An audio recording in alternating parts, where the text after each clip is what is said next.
கடாய் வச்சு தேங்காய் எண்ணெய் சேர்த்து சூடாகவும் உளுத்தம் பருப்பு, கடலைப்பருப்பு, சீரகம், கடுகு சேர்த்து பொரியவும் 2 காஞ்ச மிளகா, ஒரு மீடியம் சைஸ் வெங்காயம் சேர்த்து வெங்காயம் கொஞ்சம் வதங்கினதும் ஒரு 5-6 பல் பூண்டு தட்டி சேர்த்து 1 நிமிஷம் மட்டும் வதக்கி கொடுத்துடலாம். இப்போ நல்லா க்ளீன் பண்ணி கட் பண்ணி வச்சுருக்கிற பாலக்கீரை 100 கிராம் வந்து சேர்த்து இதோட நல்லா மிக்ஸ் பண்ணி கொடுத்துக்கிறேன்.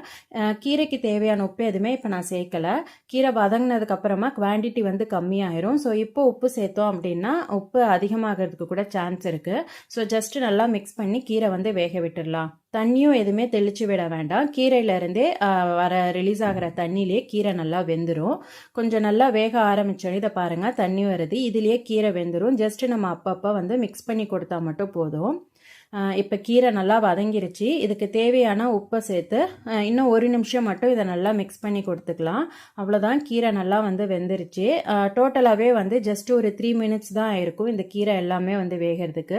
இப்போ கீரையெல்லாம் நல்லா ஓரம் தள்ளி விட்டுட்டு இதில் நான் 2 முட்டை வந்து சேர்த்துக்கிறேன். நான் ஒரு முட்டையோட கரு வந்து எடுத்துட்டேன். நீங்கள் முழு முட்டையாக கூட முழுசாக வந்து 2மே சேர்த்துக்கலாம்.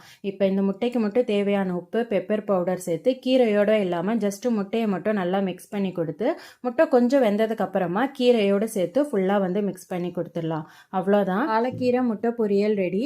இது எல்லா டைப் ஆஃப் சாப்பாட்டுக்குமே ரொம்ப நல்லாயிருக்கும். லைக் குழம்பு, வெரைட்டி ரைஸ் எல்லாத்துக்குமே வந்து நல்லாயிருக்கும். முட்டை சாப்பிடாதவங்க தேங்காய் துருவல் வந்து சேர்த்துக்கலாம். தேங்க்யூ.